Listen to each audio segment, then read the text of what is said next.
दोस्तों, आपका हार्दिक स्वागत है, अभिनंदन। एक नए टॉपिक के साथ आपके सामने हाजिर है। टॉपिक बहुत ही महत्वपूर्ण है आगामी परीक्षाओं की दृष्टि से। गणेश्वर जोधपुरा संस्कृति। तो ये जो गणेश्वर जोधपुरा संस्कृति है, ये ताम्रयुगीन सभ्यता की जननी कही जाती है। जो गणेश्वर जोधपुरा संस्कृति है, ताम्रयुगीन सभ्यता की जननी कहा जाता है। इसका जो उत्खनन है वो आरसी अग्रवाल ने करवाया था। किसने करवाया था उत्खनन? आरसी अग्रवाल ने उत्खनन करवाया था। आरसी अग्रवाल ने इसका उत्खनन करवाया था। और कब करवाया था? 1977 में करवाया था। 1977 में इसका उत्खनन करवाया था आरसी अग्रवाल ने। अच्छा, गणेश्वर जोधपुरा ये जो संस्कृति है, ये किस नदी के किनारे है? क्योंकि ज्यादातर जो संस्कृतियां विकसित हुई हैं वो किसी न किसी नदी के किनारे विकसित हुई हैं। जैसे दजला फरात नदी के किनारे कौन सा है? मेसोपोटामिया। सिंधु सभ्यता भी क्या है? सिंधु नदी के किनारे है। तो इसी प्रकार से गणेश्वर जोधपुरा जो संस्कृति है, ये किस नदी किनारे है? ये कातिली नदी किनारे है। ये कातिली नदी बहती कहाँ है? राजस्थान में बहती है। किस नदी किनारे है?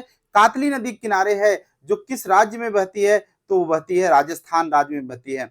यहाँ से 3 सांस्कृतिक चरण मिलते हैं। 3 सांस्कृतिक चरण कहने का मतलब है प्री हड़प्पा के बारे में भी जानकारी मिलती है, हड़प्पा के बारे में भी जानकारी मिलती है, और ताम्रयुगीन सभ्यता के बारे में भी यहाँ से जानकारी मिलती है। कहा जाता है यहाँ से 3-3 जानकारियां, 3-3 सांस्कृतिक चरण यहाँ से प्राप्त हुए। एक प्री हड़प्पा मतलब पूर्व हड़प्पा की जानकारी, दूसरा जो है हड़प्पा की जानकारी, और तीसरा है जो है ताम्रयुगीन सभ्यता की जानकारी भी यहाँ से प्राप्त होती है।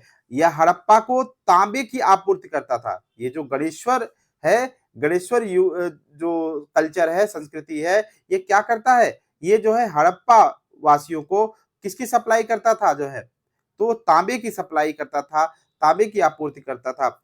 आप सबके लिए एक प्रश्न है, तांबे का सबसे बड़ी खान किस राज्य में है? आप आंसर करेंगे कमेंट बॉक्स में। और अच्छा, इसका जो पीरियड है, गणेश्वर संस्कृति का जो पीरियड है वो क्या है? गणेश्वर जोधपुरा जो संस्कृति है, इसका टाइम पीरियड क्या है? 2800 से लेकर के 2200 है।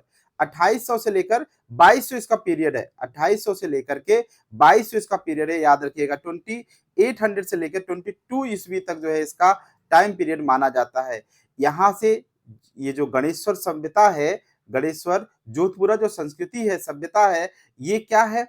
संस्कृति और सभ्यता में थोड़ा सा अंतर है, समझिए। यहाँ पे मोटे तौर पे मैंने बोल दिया है, तो इसको लेके मतलब कंफ्यूज नहीं होइएगा। कि यहाँ पे ध्यान समझिएगा कि यहाँ से तांबे का तीर, भाला और मछली पकड़ने का कांटा और चूड़ी प्राप्त हुई है। यहाँ से क्या क्या सामान प्राप्त हुआ है? तो यहाँ से तांबे का तीर मिला हुआ है। क्या मिला हुआ है? तांबे का तीर मिला हुआ है, भाला मिला हुआ है, मछली पकड़ने का कांटा मिला हुआ है, चूड़ी मिली हुई है। क्या क्या मिला हुआ है? यहाँ से तांबे का तीर मिला हुआ है, यहाँ से तांबे का तीर मिला हुआ है, भाला मिला हुआ है।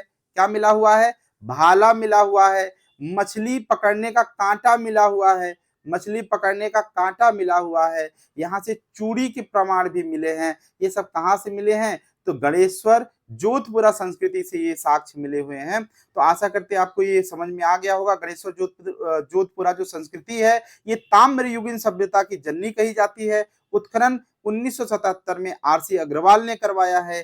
कातली नदी के किनारे ये सभ्यता है, ये संस्कृति का जन्म हुआ है। ये कातली नदी कहाँ पे पाई जाती है? राजस्थान में पाई जाती है। यहाँ से 3 सांस्कृतिक चरण मतलब पूर्व हड़प्पा, हड़प्पा और ताम्रयुगीन सभ्यता की जानकारी यहाँ से मिलती है। हड़प्पा को तांबे की आपूर्ति करने का कार्य कौन करता था? गणेश्वर जोधपुरा संस्कृति जो है हड़प्पा को तांबे की आपूर्ति